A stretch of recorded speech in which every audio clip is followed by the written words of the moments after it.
Hai mahasiswa dan mahasiswi dimanapun kalian berada.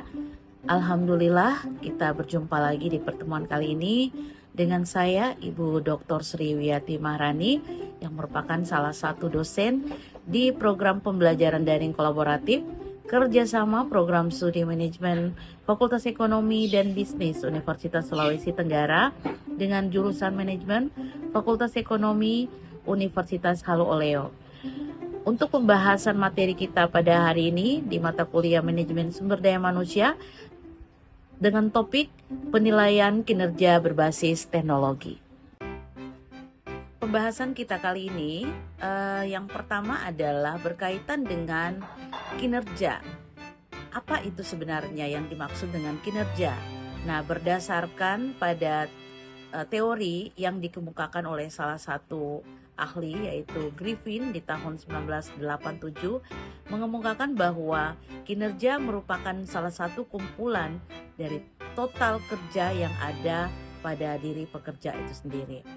Nah, kita ketahui bahwa kinerja juga merupakan hasil atau tingkat keberhasilan seseorang secara keseluruhan selama periode tertentu di dalam melaksanakan tugas dan dibandingkan dengan berbagai kemungkinan seperti standar hasil kerja, target atau sasaran, serta kriteria yang telah ditentukan terlebih dahulu dan telah disepakati bersama. Sedangkan penilaian kinerja itu sendiri, atau biasa diistilahkan dengan performance appraisal, adalah suatu proses atau kegiatan yang dilakukan oleh perorangan atau kelompok dalam sebuah organisasi ataupun dalam sebuah perusahaan untuk mengevaluasi dan mengkomunikasikan bagaimana karyawan melakukan pekerjaan dengan cara membandingkan hasil pekerjaan yang mereka peroleh dengan seperangkat standar yang telah dibuat dalam suatu prodi tertentu yang digunakan sebagai dasar pertimbangan suatu kegiatan. Nah, kalau kita melihat beberapa contoh di dalam sebuah organisasi di mana penilaian kinerja itu sudah ditentukan dengan beberapa aturan-aturan yang ditetapkan di dalam organisasi tersebut. Terdapat 3 kriteria di dalam melakukan penilaian karyawan.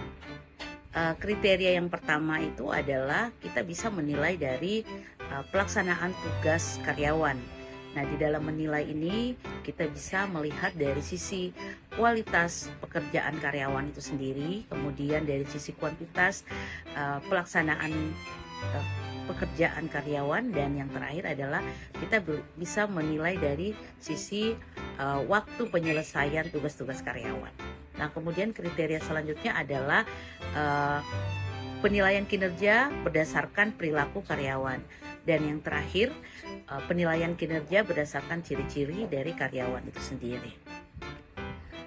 Selanjutnya, terdapat 7 metode penilaian kinerja yang bisa digunakan oleh perusahaan untuk menilai kinerja karyawan di dalam melaksanakan tugas pokok dan fungsi masing-masing karyawan.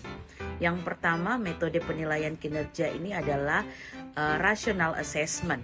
Nah, rational assessment di dalam penilaian tradisional, manajer atau atasan melihat menilai langsung kinerja karyawan berdasarkan pengamatan. Nah, manajer dan karyawan itu akan bertemu atau bertatap muka dan berdiskusi tentang hasil pekerjaan karyawan, kemudian tugas dan tanggung jawab yang dijalankan oleh karyawan itu. Nah, selanjutnya yang dinilai juga adalah target pekerjaan yang dicapai oleh masing-masing karyawan. Metode penilaian kinerja selanjutnya adalah Management by Objective atau MBO. Nah, di dalam penilaian dengan menggunakan metode manajemen by objective ini menilai kinerja karyawan berdasarkan tujuan yang telah ditetapkan dalam periode tertentu. Nah, dalam proses manajemen by objective terdiri atas 3 tahap. Yang pertama adalah planning. Di dalam proses planning atau perencanaan, manajer dan karyawan bersama-sama mengidentifikasikan dan menetapkan tujuan yang ingin dicapai beserta timeline. Nah, tujuan yang ditetapkan itu dengan menggunakan metode SMART atau specific, measurable, achievable, realistic, dan time sensitive. Nah, kemudian di dalam metode penilaian by objective ini juga ada proses monitoring. Di dalam tahapan ini, kedua pihak dapat mengecek progres dan menilai sasaran kerja, apa yang sudah dicapai dan apa yang belum dicapai oleh karyawan. Nah, manajer dapat memberikan umpan balik kepada karyawan di dalam proses monitoring. Dan proses yang terakhir adalah melalui reviewing. Di dalam tahapan ini, manajer dan karyawan mendiskusikan hasil akhir yang dicapai, kemudian karyawan ini diberi nilai berdasarkan hasil kinerja keseluruhan di dalam satu periode. Metode penilaian yang ketiga adalah 360 degree feedback. Nah, di dalam metode ini menggunakan umpan balik dari lingkaran pengaruh di sekeliling karyawan yang meliputi manajer, rekan kerja, konsumen atau pelanggan, dan laporan langsung. Nah, metode ini lebih komprehensif, memberikan penilaian dari beberapa sudut pandang. Yang pertama, ada komponen self-appraisal. Nah, di dalam komponen self-appraisal, karyawan melihat kembali kinerja mereka dan mengidentifikasi kekuatan dan kelemahan sendiri serta menggunakan formulir terstruktur untuk menghindari bias. Selanjutnya ada manager review, di mana manajer melakukan penilaian tradisional terhadap karyawan serta mengevaluasi tim. Selanjutnya di dalam komponen 360 degree feedback ini ada peer review, di mana rekan kerja satu tim menilai kemampuan karyawan di dalam bekerja sama. Dan selanjutnya ada subordinates pricing manager atau disingkat dengan SAM. Di sini manajer menilai bawahan mengevaluasi karyawan berdasarkan laporan langsung. Dan yang terakhir customer client review. Penilaian ini berdasarkan dari ulasan pelanggan atau klien yang melakukan interaksi dengan karyawan secara terus-menerus. Metode penilaian yang berikut adalah assessment center method. Nah, metode ini mengalami perkembangan dan penyesuaian penerapan untuk organisasi bisnis.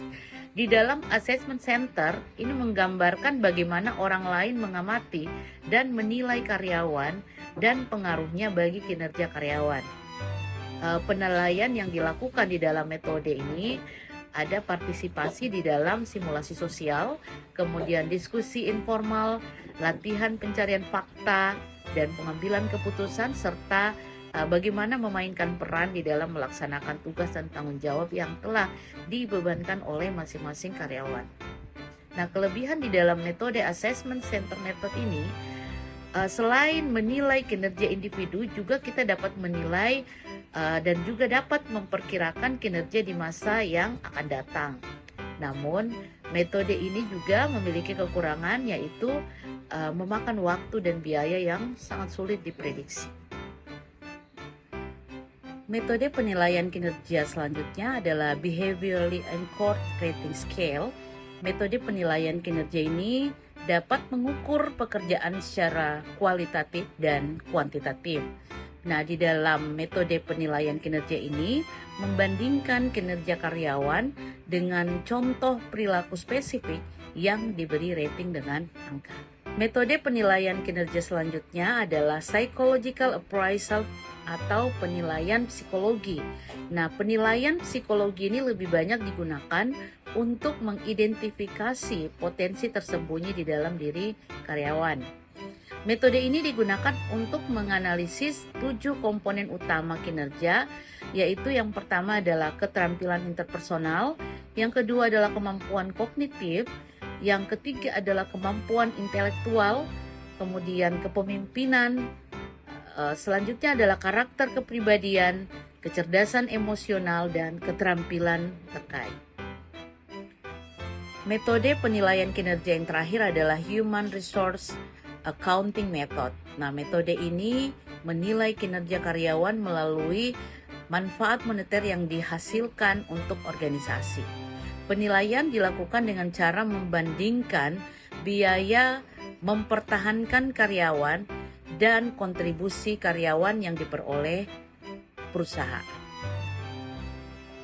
Aplikasi penilaian kinerja berbasis teknologi ini juga merupakan salah satu support system yang harus dimiliki oleh setiap perusahaan pada era sekarang. Karena kita ketahui bahwa evaluasi dan kontrol kinerja karyawan itu menjadi lebih sistematis dan ini bisa memudahkan perusahaan untuk mencapai tujuan yang diinginkan. Nah, penggunaan aplikasi evaluasi kinerja berbasis teknologi ini menjadi salah satu upaya yang harus dan wajib dilakukan oleh perusahaan saat ini untuk bisa meringankan kerja dari tugas Human Resource Department. Demikianlah tadi penjelasan tentang penilaian kinerja berbasis teknologi dalam mata kuliah kita Manajemen Sumber Daya Manusia pada program pembelajaran daring kolaboratif kerjasama antara program studi manajemen Fakultas Ekonomi dan Bisnis Universitas Sulawesi Tenggara dengan jurusan manajemen Fakultas Ekonomi dan Bisnis Universitas Halu Oleo. Semoga bisa memberikan banyak manfaat buat adik-adik mahasiswa dimanapun kalian berada, dan kita akan berjumpa lagi di pertemuan-pertemuan selanjutnya. Saya akhiri pertemuan kita kali ini dengan ucapan billahi taufiq wal hidayah. Wassalamualaikum warahmatullahi wabarakatuh.